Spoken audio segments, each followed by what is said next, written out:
Saudi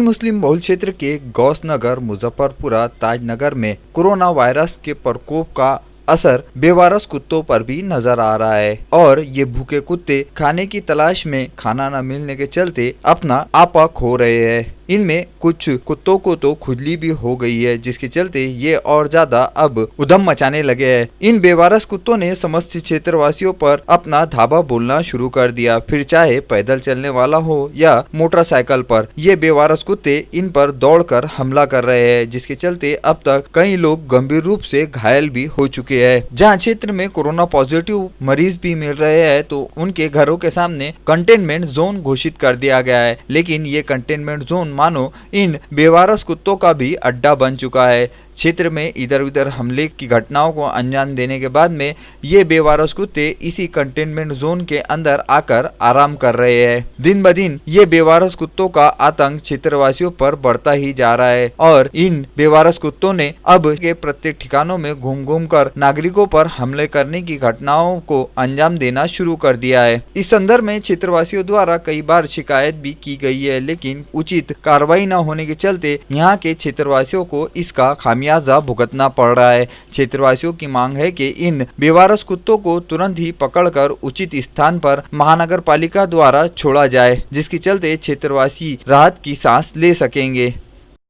Wadali नाका क्षेत्र से सटे अन्नाभाऊ साठे नगर की एक पीड़ित विवाहित महिला ने फिजापुरा थाने में पति गणेश रमेश अंबोरे, सास बेबी रमेश अंबोरे एवं देवर गोलू रमेश अंबोरे के खिलाफ में शिकायत दर्ज कराई। इस पीड़ित महिला ने अपनी शिकायत में कहा है कि पति गणेश रमेश अंबोरे हमेशा नशे की धुत अवस्था में रहता है और समय समय पर पैसे की मांग करता रहता है। इसी के चलते 16 अगस्त की रात भी पीड़ित महिला को पति ने पैसे की मांग की। पैसे न देने के चलते पति ने पत्नी के साथ गाली गलौज करना शुरू कर दिया और देखते ही देखते पति ने पत्नी को मारना शुरू कर दिया और इसमें सास एवं देवर ने भी बेटे का साथ देते हुए बहू को नहीं बचाया। रात के समय पीड़ित महिला ने उस मार को बर्दाश्त कर लिया और जैसे तैसे रात घर में बिताई, लेकिन सुबह वो इस मारहान से परेशान हो चुकी थी, क्योंकि उसका कहना है कि पति कोई काम धंधा नहीं करता है और 24 घंटे दारू के नशे के लिए पैसे की मांग करता रहता है। बीते 2-3 माह पहले भी इस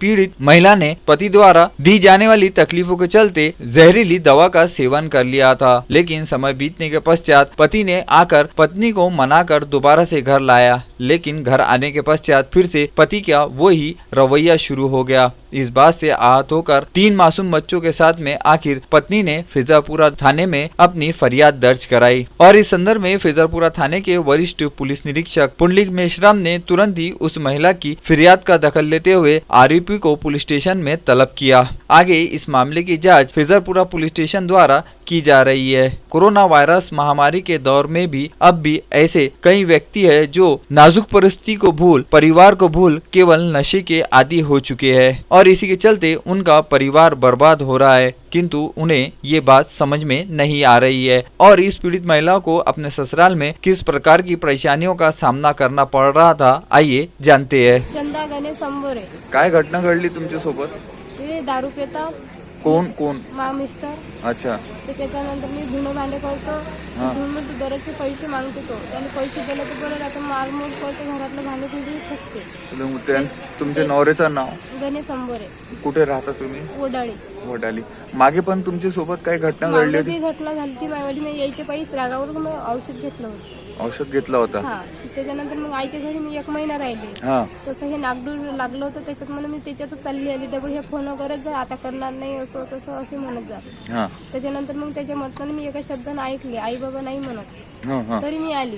घरचे लोक कोणी जाऊ नको, अधिक करीन बा असं, त्यात अधिक करीन, घरच्या लोकांना मालूम आहे ह्या कसा आहे बा म्हणून। अच्छा।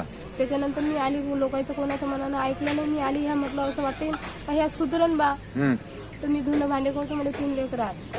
त्याच्यानंतर ह्या घरच्या घरीच राहते, कोणच कामाला जात नाही नाही घरीच राहते. मग त्याला पैसे दिले तर बरोबर राहतं, बेकार काय शिवा देतात.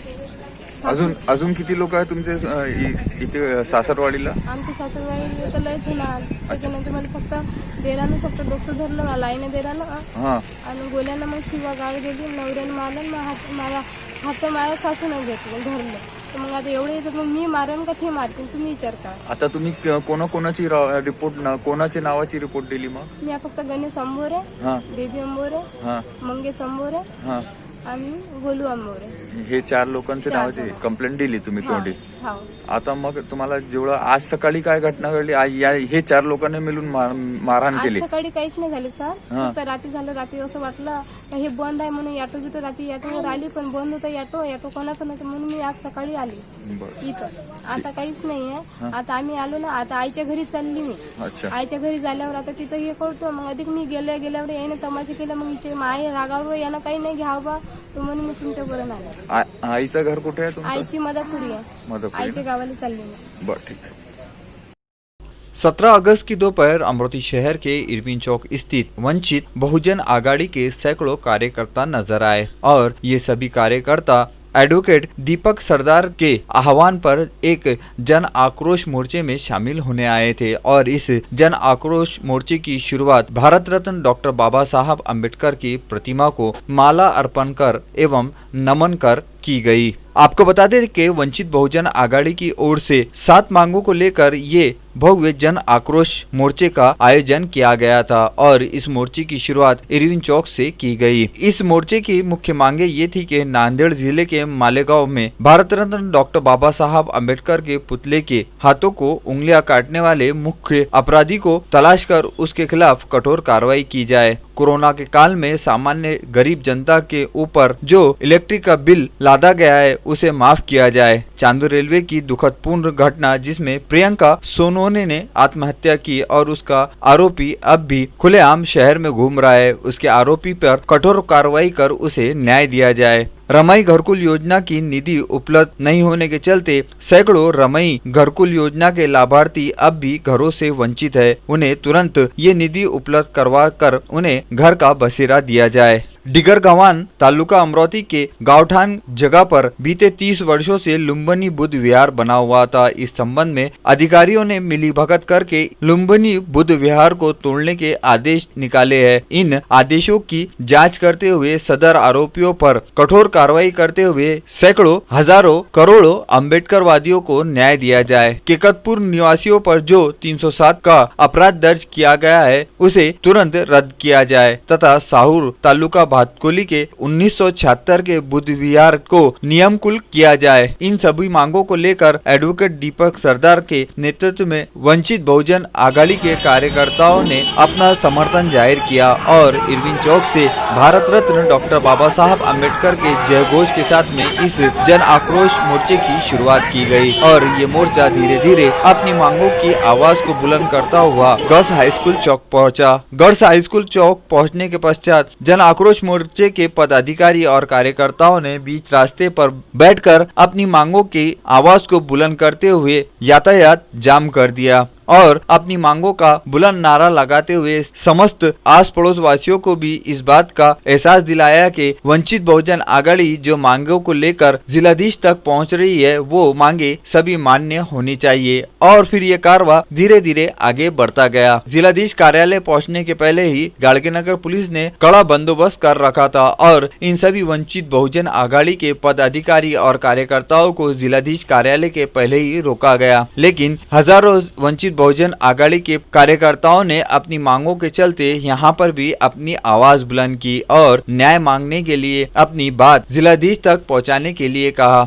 और इस संदर्भ में वंचित बहुजन आघाड़ी के एडवोकेट दीपक सरदार, युवा नेता पूर्व लेफ्टिनेंट कमांडर अलीम पटेल, जिला अध्यक्ष पश्चिम अमरावती, शैलेश गवई जिला अध्यक्ष पूर्व अमरावती, सागर भावते जिला उपाध्यक्ष अमरावती, विद्याताई वानखड़े जिला अध्यक्ष महिला आघाड़ी अमरावती, अंकुश वाकपांजर जिला अध्यक्ष समन्वयक विद्यार्थी आंदोलन अमरावती एवं किरण गुर्दे, इन सभी ने मिलकर अपनी मांगों का निवेदन जिलाधीश कार्यालय में ले गए और जिलाधीश को इन सभी मांगों के बाबत अवगत करवाते हुए इन मांगों को मान्य करने के संदर्भ में निवेदन दिया। निवेदन देने के पश्चात वंचित बहुजन आघाड़ी के युवा नेता एडवोकेट दीपक सरदार से जानते हैं कि इस जन आक्रोश मोर्चे के माध्यम से जो मांगे रखी गई वो मांगों में क्या न्याय और अन्याय की बात कही गई और ये मांगे नहीं मानी गई तो आने वाले समय में वंचित बहुजन आघाड़ी क्या कदम उठाएंगी।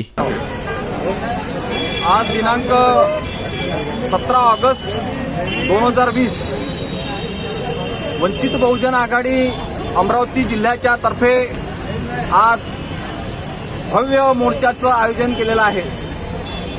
या मोर्चाच्या मागण्याच्या संदर्भात अमरावती जिल्हा हा पुरोगामी जिल्हा म्हणून ओळखला जातो, परंतु या पुरोगामी जिल्ह्यात बौद्धांवर वंचितांवर अन्याय होताना दररोज आम्हाला पाहायला मिळतो, म्हणून त्याचा आवाज आम्ही उठवला पाहिजे। केकतपूरच्या प्रकरणात आमच्या तरुणांवर 307चा गुन्हा दाखल झाला आहे। अगदी 3 दिवसात ज्याला मारहाण करण्यात आली तो बाहेर आला, त्यांनीच त्या हरामखोरांनी बाबासाहेब आंबेडकरांच्या पुतळ्यावर शेण फेकण्याचं धार्जिने दाखवलं, म्हणून आमच्या महिलांनी त्याला चोप दिला। 3 दिवसात तो बाहेर आला, परंतु इथल्या प्रशासनानं आमच्यावर 307 सारखा गुन्हा दाखल झाला, म्हणून तो मागे घेण्यासाठी या ठिकाणी आम्ही मोर्चा काढतो आहे। दुसरी मागणी मित्र अशी आहे की गेल्या 30 वर्षापासून दिगर गावांचं लुंबिनी बुद्ध विहार या ठिकाणी होतं, परंतु प्रशासनानं चुकीचा अहवाल त्या ठिकाणी पाठवलेला आहे। बौद्ध मोहल्ल्यात कधीही सामूहिक पोळा भरत नाही, तरी त्या ठिकाणी पोळा भरतो आहे। अशा पद्धतीचं त्या तिथल्या तत्कालीन तहसीलदारानं चुकीचा आदेश पारित करून बौद्ध विहार पाळण्याचा आदेश पारित केला।